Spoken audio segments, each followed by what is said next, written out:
this emerald green palace to see this little man behind the door. So basically what it's saying is these polarities, these avatars are gigantically enforced and resonated in our culture, but when you get to the very bottom of it, it's actually a very simple explanation. Astral theology in that sense. But the question is here, though, is we hear it from the perspective that these are the enlighteners in that way. These are the people of the Illuminati, the enlightened people in that sense. But at the same time, they're leading us down a very dark road at the same time. And I think and I want your take on this. It feels to me that they're playing with the not only with the mythology, but also with the terminology in that sense, that they claim that they represent one thing, but in actuality, okay, granted, depending on your perspective, of course, but to me, from my perspective right now, they're leading us down the dark road. Would you agree on that, Steve, or not? Well, I think that they're using our language systems against us in advertising and a lot of things we see in our life that is given to us by these quote-unquote illuminated people is designed to keep us from forgetting that we are made of light, that we are energy in itself, that we cannot be created or destroyed, and that we're everlasting in that sense, at least.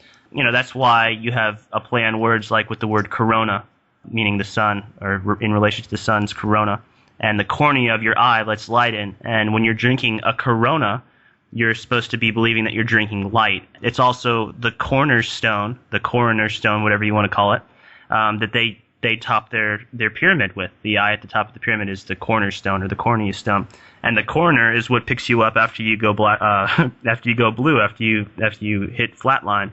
So they use these words sort of as in a way to keep you entrapped in language systems. And my friend Will, who's a cryptologist, is why a lot of the content I'm talking about is dealing with cryptology right now, says that the original human language systems didn't have vowels.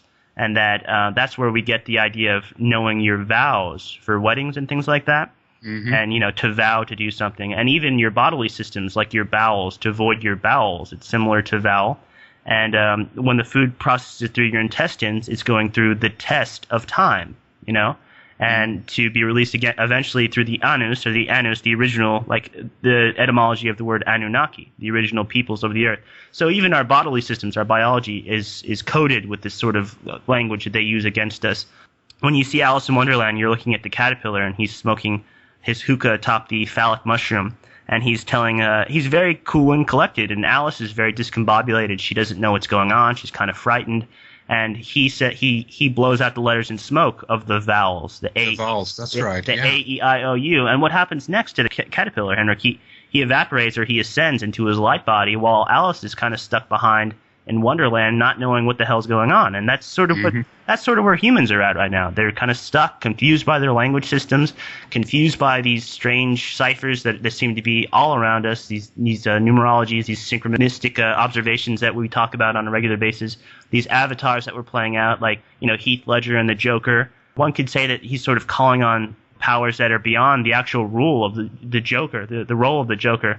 Jack Nicholson was said to have warned him about taking on those archetypical roles of the jester because he's basically a god. He's a god of chaos. He's a god of just running rampant over whoever comes in his path. And when actors are trying to take on these roles in the films, they have to take on this energy, all the energy that's encompassed in this thought form, this tulpa. So it can be very overwhelming and powerful, and lots of times, as you see, it leads to the actor's actual demise or death. One thing that's very interesting that you mentioned is the insertion of vowels into the modern languages, because just as you said, many ancient languages are devoid of this. And the question there, I guess, is in one way, do you think that could be in one way to confuse us in terms of the numerological values of language as well, the relationship between numbers and the alphabet? Because when we insert vowels, they get another meaning numerologically, right, Steve? Exactly, Henrik. I mean, that's what they're doing. That's what this whole thing is about.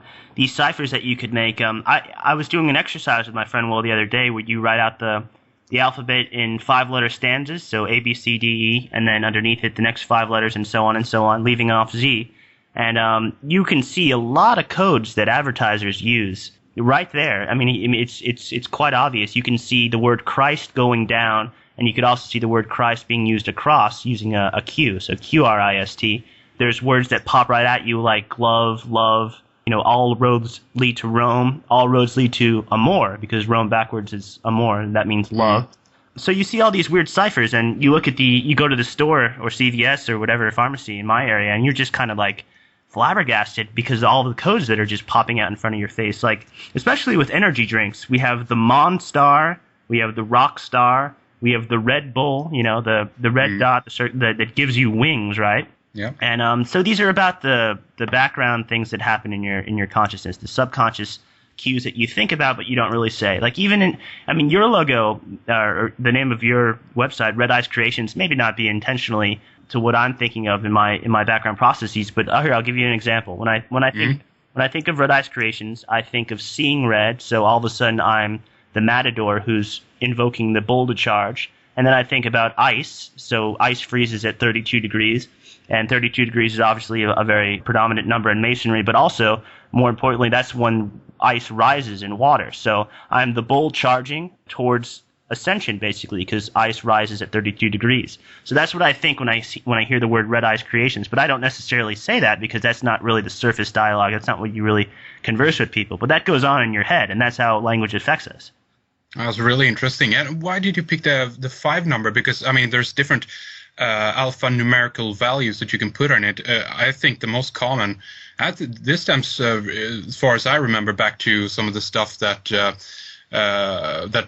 Horowitz did, actually. He brought forward some of these numerological systems and highlighted them to me, at least. For instance, Fox, F-O-X, is 666 in his 9-number alphanumerical value system. But why 5? Is there another reason for that? 5 is it's a very beautiful geometry. It makes the pentagram, it makes the Baphomet, and all these things that we've attached, negative connotations to are only negative because, again, we live in a polarity system, a dualistic system of which equals 1111, which is, it kind of takes us out of what our true potential is because we're constantly playing on opposites against each other. We're constantly having to see things in positive and negative, and even films that are designed to sort of wake us up, like The Matrix, are still dualistic. I mean, you have Morpheus presenting the red pill and the blue pill to Neo, right? And he's just laying out this, good or bad, light or dark, and he's holding this out, saying, take the red pill or the blue pill, and it's being reflected in his sunglasses. He's giving advice, and what does an advisor do? A visor blocks out the sun. So, again, you're having polarities, a cold our vision, a cold our thought processes.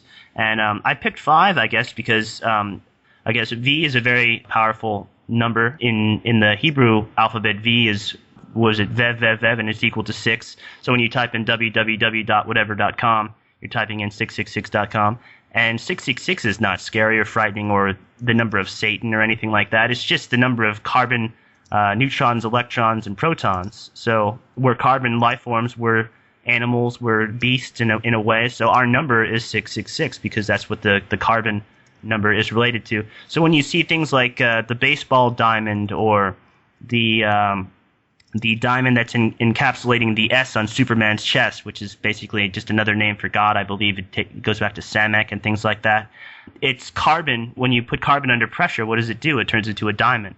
So you have all this diamond symbolism. Even in the new Twilight series, it's a lot of symbolism going on there because now the vampires in that particular series do not die in the sunlight. Their body just turns to diamonds. Their skin turns to diamonds. So again, it's carbon under pressure. It's 666 under pressure, making this perfect diamond.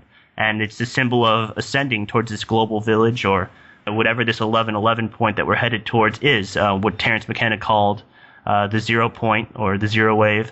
It's basically just divisions of the mathematical golden mean, or pi. We're seeing shorter and shorter divisions of it, and so we're seeing more and more intense things in the media right now, as far as UFO sightings, as far as earthquakes.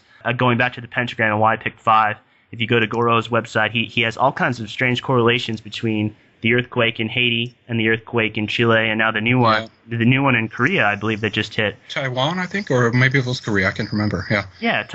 Maybe you're right. Taiwan, and so he mapped it out so it actually has a perfect pentagram geometry. You could just alter the axis of a pentagram, and the points touch exactly where the 2 earthquakes hit. And the one on Chile, I believe, was an 8.8. So you can just flip the 8s down and you have the 2 infinity signs right there, which is another symbolic event of 1111. And it happens everywhere, Henrik. Anytime that consciousness is focused towards one point where lots of people around the world are going to be viewing a single event like the Super Bowl, it's going to be highly symbolic. It always is. And the last Super Bowl